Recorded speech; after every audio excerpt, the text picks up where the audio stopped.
3, 2. Hi there, everybody. It's Sheena here from KAPOW, your super business coach, with the 5 ways to audit and assess your networking masterclass. Yep, these are 5 ways that you need to be thinking about, looking at how you audit and assess your networking so that you know that you're getting the best return on your investment for networking that you possibly can. So let's go with point number 1. Point number 1 is to keep track, particularly since we've all been networking online. I'm recording this now in April 2021, and we are just over a year from having gone into lockdown for the first time in 2020. And in that time, we've adapted not only to running our businesses online, but also to networking online. And with networking online, it's more important than ever that you keep in track and a record of who you've connected with each week. I use my KAPOW Book of Brain to do that, and each meeting that I go to, I write down who I've had a one-to-one with in a 4M meeting, and I make some notes about what we talked about. This allows me to do a really great thing with the next step that I'm going to talk to you about in a minute. Every one of my coaching superheroes gets one of these books of brain, and they're really useful to be able to put all that together. So that's where I make a note of who I've spoken to in networking meetings, what I've talked about during those one-to-ones. Because the second step is really important. The first thing that you're doing is keeping track of who you're connecting with. The second thing that you need to do is to follow up, but please, for the love of God, don't be a twonk. Start your follow-up process, because you've got one, right? You need one. You need a process that allows you to follow up after every meeting that you've been to. And I'll tell you a little bit about mine in a minute. Start your follow-up process, but please don't start by selling. We all hate being sold to. Start by connecting. If you've had a one-to-one with that person in a networking meeting, 4M meeting, for example, then the first point of contact is just a really great way to reach out and thank them for that one-to-one, just a little chatty email that says, hi, and this is what we talked about. If what you talked about has, some value, I'm going to talk about how you can leverage that in a minute. But the main point there is start to develop the relationship. Don't just go straight for the sell, because that's really off-putting if this is a very early stage in the relationship and you've not even tried to get to know each other a bit better yet. Don't see every one-to-one as a potential sale. See every one-to-one that you have as a potential opportunity. And those one-to-ones are the ones you should be following up with first. So start by connecting. Connect on social media, but don't just connection collect. It's great to go in the chat for a Zoom meeting and say, you can connect with me on LinkedIn, but what am I going to get out of that if I connect with you? Are you immediately going to send me a LinkedIn message that says, hi, thanks for connecting. I've got this great product. You should sell it or buy it. Because if you do that, I'm just going to ignore you. Think about how you're going to add value to that relationship. So start by connecting with people on social media and then engage with them. Lead from the front. Make some comments, share their posts, like their stuff. You don't have to be on it like a carbonic 24/7, but make a bit of an effort. Like their Facebook page, comment on the odd post, connect on LinkedIn, look at their content. Do they write articles? Do they post a lot on LinkedIn? How could you interact with that? Follow up, but make sure you're not being a twonk by building the relationship before you ask for a sale. Let people get to know you, let them get to know, like, and trust you. And when they get to that point, then you're ready to start to maneuver them towards your till. So the third step comes back to my book of brain. The third step comes back to making sure that you keep track of what you talk about in your networking meetings. Making a few notes about those one-to-one conversations makes me have the additional information I need to determine how I can add value to it afterwards. If I've got a blog that's relevant to what I've talked about with somebody, I can send them a link to that. If I've got a tip sheet that's relevant to what I talked about with somebody, I can send them a link to that too. But here's the joy of it. Because I've made a note of what I talked about, I can also show how well connected I am. Because if I don't have a blog or I don't have a tip sheet that is relevant to what I talked about with that person, you can bet your sweet potato that I know somebody who does. And I can reshare that content, show them that I've got contacts that can help them with that kind of stuff. And I'm immediately adding value to that relationship. If you don't have tip sheets or you're not a massive blog writer, think about how you could also add value to that initial follow-up conversation. Do you have resources that they could download and use? Do you have a YouTube channel maybe that would give them some advice about what you talked about? Think bigger picture. Think outside the one-to-one. Because the fourth step is also about thinking and recording and keeping track of what you need to do next. The biggest credibility killer in any business relationship is when you say you're going to do something and you don't do it. In networking online particularly, you've had that face-to-face conversation, you've made that commitment, and sometimes people are going to hold you accountable for that by mentioning it in the chat. Great to talk to you today, Sheena. I'm really looking forward to getting your guide for 5 ways to audit my networking. Now, if I don't deliver that, not only does that single person feel A, let down, and B, I've then broken that meet, like, know and trust stage because I've told them I'm going to do something and I haven't done it. So the trust element is already damaged. But everybody else in that meeting who saw that comment, who then networks with that person, who says, I never got that from Sheena, is destroying my credibility each and every time.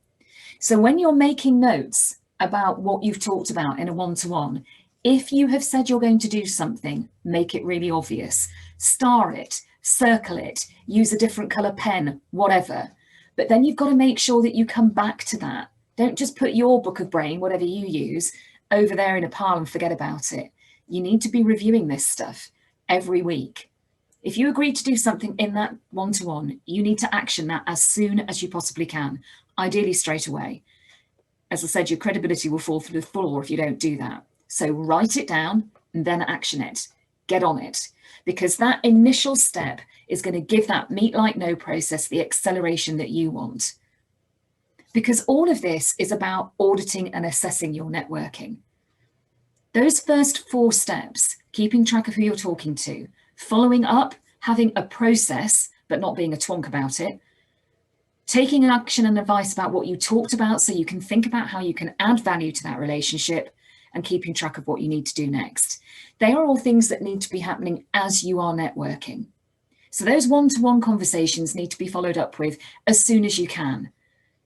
But then what about all the other people that you haven't had an opportunity to have a one-to-one with?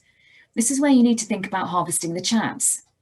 Save the chat at the end of a Zoom meeting, go through it. I have a fantastic VA who helps me with my marketing support. Her name is Amanda Ralston. And I send all the chats to Amanda. She blows through them and gets all of the email addresses. And this is the key thing, from people who have shared their email addresses in that chat. What I do is send them a personal email. I do not add them to my mailing list. I can't. I'm not allowed. I haven't got their permission. By putting their email into the chat window, yes, they are giving me permission to contact them via email, but those chats don't say, here's my email, please add me to your mailing list. It is the quickest way to stop a potential relationship going any further by adding somebody to a mailing list they didn't ask to be added to, because it just like, what? Why? There's no sense of value add. You just feel like you've been bludgeoned into something that you didn't ask for, didn't agree to. So don't do that. Make that initial one-to-one email, or however you choose to use your process, personal email from you that gives them the opportunity to decide whether or not they want in. Offer them something in exchange for that. A tip sheet, for example. Maybe you've got a free video you can share. Maybe you've got some great content that they can download. Whatever it is, give people a great reason to want to get on your mailing list. Don't just dump them on it. It's a really, really naff thing to do, and it's not great for your credibility. The whole point about this is that you then can have a look at which elements of your follow-up work the best. You can then look and see, what kind of response do I get from the follow-up email that gives people the opportunity to join my mailing list? Are they doing that? What kind of conversion rate am I getting? If I'm asking them to do that and come and join my Facebook group, how many people are doing that? What's that increase looking like? Is this good organic growth, or is it peaks and troughs, or is it completely dead in the water? If I'm connecting with people on LinkedIn and I'm offering them that way to take the conversation further, is that actually happening? What am I doing to create that? Which networking meetings am I getting the most response from when I send those follow-up emails or those one-to-one initial follow-ups? Because when you're spending money on your networking, you need to make sure that that money is absolutely earning its worth. And there's no point continuing to network at meetings where you're getting no traction unless you decide you want to do that for the social interaction or simply because you just enjoy the meeting. And that's fine. But your mindset needs to be different about those meetings than it does about the meetings that you want to use to grow your business. You have to be a hands-on part of that. Auditing and assessing your network is a really, really essential part of that whole process. Keep track of what you're doing, keep track of who you're speaking to, have a process that you follow. Make sure you audit that process. Audit your networking. Which groups work? Which groups are the ones where you're getting people booking in for your free taster sessions? You're getting them downloading your free guides. Which are the ones where, frankly, nobody cares and it's tumbleweed? That's going to give you a great insight into which networking groups are the ones that get good traction for your business. But the last step in this whole process is also thinking about how are you going to keep in touch? The thing that frustrates me the most about online networking at the moment, or no, actually, there are two. The first is nobody follows up at all. That's crazy. Why are you spending money on networking if you're not going to follow up? Don't wait for people to follow up with you if you've not had a one-to-one with them. Lead from the front, be proactive. Be the person who follows up. Be the person who follows up and adds value. But then be that person who steps back and thinks about the next step of your follow-up process. How are you going to keep in touch?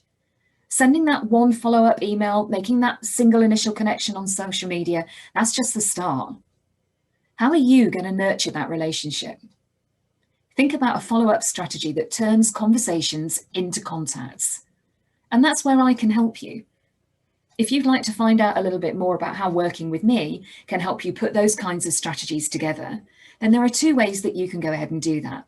The first is to book a free taster session to find out what being coached by me would be like for 30, 60 or 90 minutes a month.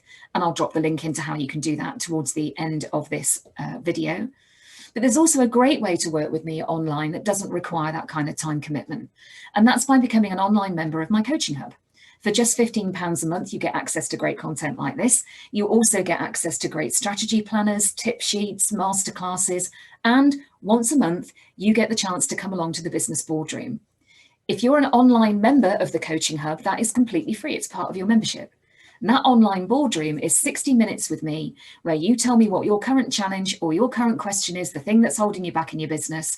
And we sit down and go around the board table with a selected group of subject matter experts who I know their onions, and we find you solutions to their problems. What's not to like about that? So I'll put information that you need to join as an online coaching hub member, or indeed to book a free taster session right at the end of this webinar. Keep your eyes peeled on the coaching hub because lots of this content is coming towards you over the next 12 months. I've got a fabulous series of guest speakers, as well as lots of content from me to help you simply do business better. Thanks for watching this afternoon. I'll look forward to seeing you again. Take care.